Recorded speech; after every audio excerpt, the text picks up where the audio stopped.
Hey guys, it's time for another cooking segment, and again, this one will be with my friend Traci Des Jardins. Last time we cooked omelets in my kitchen. This time we're gonna cook burgers in Traci's kitchen. We're in her restaurant, Jardinière, and that neon sign of the burger behind me is the signal that this is where you can buy the Impossible Burger, the groundbreaking, plant-based, completely vegan hamburger. I have had a few of these in the past, but I've never seen one being cooked. Traci is going to walk me through the paces of exactly what makes the Impossible Burger actually possible in her kitchen.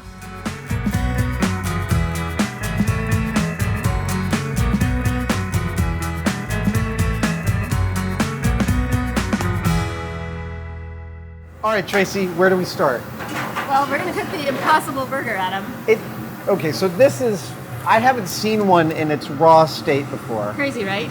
I mean, It looks like a hamburger. Yeah, it's insane. Wait till you see it cooking. I mean, when I first was like here cooking them one night, the first night I was cooking them, I had 12 on the griddle here, and I just like looked at it and I was like, holy shit, like, that's made out of plants. It feels like meat. I mean, it's greasy in exactly the right way. Yeah. All right. Let's do this. So there's a little bit of salt in the actual formula. So a little bit more seasoning than you'd find in just a regular ground beef. Okay. But not, so you do season it a little bit lighter than you would regular beef. And then for all intents and purposes of cooking it, it's exactly the same. It does crisp up more, so you cook it at sort of a lower heat. I'm looking for like 350 degrees on the griddle, so I'm not going to be sciencey about it. It's kind of... It cooks faster. It doesn't cook faster, it just crisps up more. Okay. Yeah. So you have to balance that. Yeah, exactly. So, cooking it at a little bit lower temperature. All right, we're gonna griddle our buns. Let me grab these. When you first heard about this, were you like, yeah, right? Yeah, I was like completely, but the first time I tasted it, I was blown away. Yeah. And they weren't really ready for market yet at that point, but the product was amazing. And, they keep trying to make it exactly like beef, which, I don't necessarily think that it has to be that. Right, because it's a new thing. Yeah, but right. it's so good. I had one down at the facility when I first met Pat, and yeah, I found myself wondering, am I being trolled? Is this really possible that I'm eating something that's only made of plant? Yeah, because if you didn't know, you really wouldn't know. No, you wouldn't. If you were just kind of mindlessly tasting it. It wouldn't stand out to you. Yeah, especially with all the condiments and everything. It just really, it reads like beef. So now how many of these are you serving a night at Jardinière? So we serve a limit of 50, okay. And since October, we've been selling probably almost 50 every night. And you're also selling them at Public House? Yeah, that just started a couple weeks ago, but it hasn't diminished our sales here. I mean, it's that's great. Yeah. So wow. It's holding steady. Yeah. And people are really enthusiastic about it. I mean, at Public House, we have the burgers side by side against the Diamond Ranch burger, and it's almost the same amount of sales, and people are really loving it. Are you finding, like, when you're talking to other chefs, are they asking you, come on, is this real? What's it like? Absolutely. I mean, they just think we're crazy Californians. Right. But it's, New York in a couple places, and it's doing incredibly well there as well. David Chang is serving it? David Chang's serving it. Paxton and Parole is also serving it. So it's amazing. Is anybody trying anything but burgers with this, or is it just burger front right now? It's all burgers at this point. Okay. Although we do serve a kibbeh here at Jardinière. What's that? So it's like a Middle Eastern kind of seasoning, and then it's wrapped in dough and fried. Ooh. And it's served with yogurt. Oh, wow. Yeah. That's pretty awesome too. Wow. Yeah. That opens up a whole new set of possibilities. Yeah. Look at that. So it's, browning up. I usually flip it a few times just so it doesn't get too much of a crust on it, and just kind of keep an eye on it. And, this is about 350, the surface temperature, and so it is slower. If I was going to sear a regular burger, I'd probably be up in 475 range. Right, right. It's hard to get crust on beef because there's all that water. Yeah. So. I remember doing a Cook's Illustrated about how to get a crispy steak by freezing it and dusting it in cornstarch. Yeah. To keep that crust on it. Well, this will keep for a long time. So that's amazing. Yeah. Are they working on bacon? That was my request. I think if you could do, what they've done here with bacon. Forget about it. Yeah. Nobel Prize. Yeah, totally. Think about the markets for that. Totally. Yeah. No, people go insane.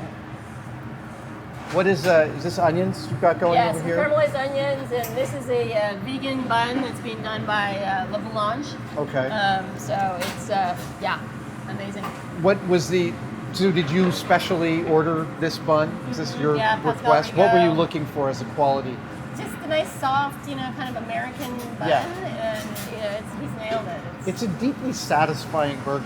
Isn't it? I mean, I love your burger anyway. Yeah. You know how much I love your burger. This one, it's very comforting. Yeah, it's an awesome burger. Fabulous. But I think it's, as I've been working with this product for over a year, I've come to think of it as meat. Right. In my mind, it's meat. So it behaves in every way like meat to the meat card in your brain that helps you. Yeah, I mean, in inventory and where I would put it in my restaurant, right. Where we write things down, this is in the meat category. So I've come to think of it as meat that's made from plants. Has the formulation, obviously they're still working on it, right? Is the formulation change, and do you taste early versions and say, this is right, this is not right? Yeah, we iterate a little bit and just sort of do refinements in terms of any issues that we're seeing with the way that it behaves or behaves differently. But those are really minute. Right. The just to a product very hasn't sensitive changed. palate. Yeah, exactly. How close is this to prime time? So the Oakland facility is being built right now. By the end of the year, that will be producing 1 million pounds a month if all goes as planned. What? Yeah. I had no idea. Yeah. So it's stratospheric. Holy cow. Yeah. Holy cow. Literally. Holy cow. Literally, holy cow. This is a holy cow. It is. So talk to me about how meat is supposed to cook and why this is matching it so well. What about its chemistry? So all the changes in the composition of it are mirrored in beef. So the heme behaves like blood. Right. It is essentially a plant blood. And so that changes in the cooking process. It caramelizes the Maillard reaction. Yes, exactly. Okay. So all the same things happen, which give you that sensation of meat when you eat it.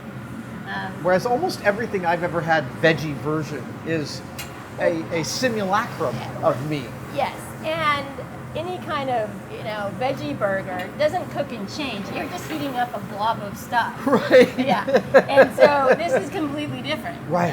It's a totally different process, and the touching of it. It doesn't quite work the same way. Ah, fascinating. So that's okay. a little tricky. So you can't do that. Cooking it. No, it's more based on time. Right. The texture does change somewhat, but it doesn't have quite the same feeling. So it takes a little bit of a different learning curve. Yeah. You can temp it, and that's fairly true. Right. You mean JAMA? Yeah. Yeah, a probe. Yeah. More precise, which we don't do in kitchens at all. No. So, No. Yeah. All right, let's put this puppy together.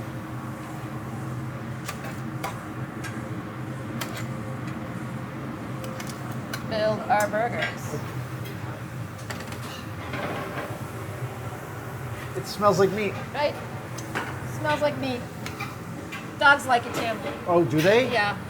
Oh, cool. Yeah. A friend of mine makes her dogs food, and she makes his food vegetarian. Really? Yes. He Poor- has the poor worst. dog. He has the worst breath of Really? any dog I've ever met. Is that just a That's mayo funny. and aioli? Yeah, so this is, it's a vegan mayonnaise and a little Dijon. And then we do, this is our Jardinière burger. Yep, that's so what I was hoping. cornichon.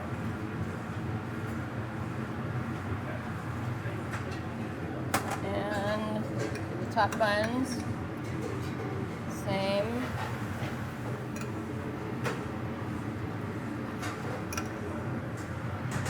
There it is.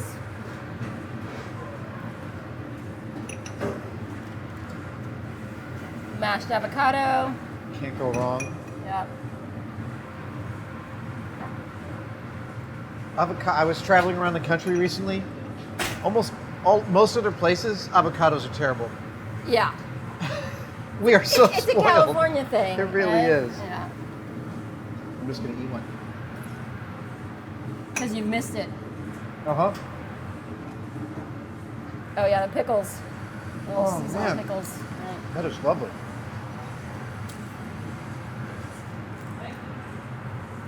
All right. We'll do a little caramelized onion.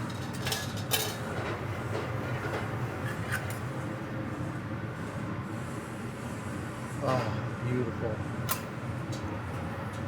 This is literally my favorite burger. I love the way Traci makes a burger. It's what I think of as a platonic ideal.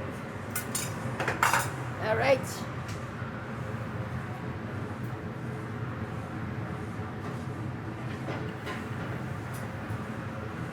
Shall we? Yeah. Shall we go out and enjoy? Yeah. Let's All take our right. pickles with us. Oh yes, let's go eat. Okay.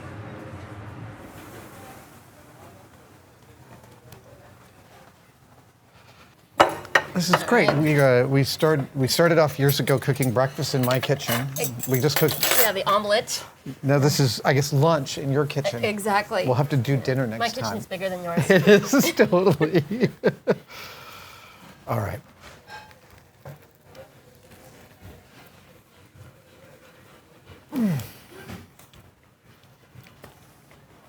Wow.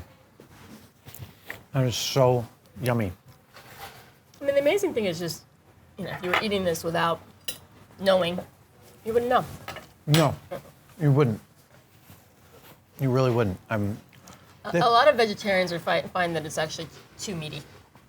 So this is, it's proving the point that, we're making this burger for people who love meat. Right. You're not preaching to the converted. You're Exactly. preaching to the unconverted. Yeah, exactly. So let's say these replace a certain percentage of meat that we consume in the world. What are the knockdown effects of that? All the resources that are involved in beef production and all the methane gas and the water and all the resources that are used. The grain, the antibiotics, exactly. the all land. that stuff is, land use. Even a small percentage is going to make a huge environmental difference. Right. A really small percentage. So, if you get up to a high percentage, then you're really having a huge impact on the environment. You are making the world a better place at the same time as making it delicious. That's the whole point of Impossible Foods. That's Pat's vision. And, doesn't it reads like meat. Mm-hmm. It's not, you don't think that, it's a vegetable when you're eating it. No. I was talking to a kid in New York we were making the burgers, and he's like, oh, I don't eat vegetables. And I said, you're going to be fine. Try the burger. No, it's not going to be like a vegetable to you. No. And it doesn't feel like it's baking itself either. No. It's not it's somehow gone past the uncanny valley, right? That all other soy lamis and... I honestly have never tried any of those things. Oh, with enough salt and butter, you can get them to be passable, but it's nothing remotely close to this.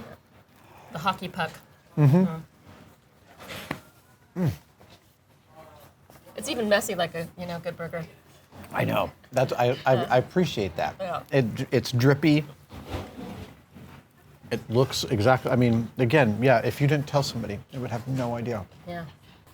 Traci, thank you so much for Thank bringing you, me in Adam. and having this lovely meal. Yeah. I appreciate it. Oh, it was delicious. Okay, we'll have to figure out what to cook for dinner. Absolutely.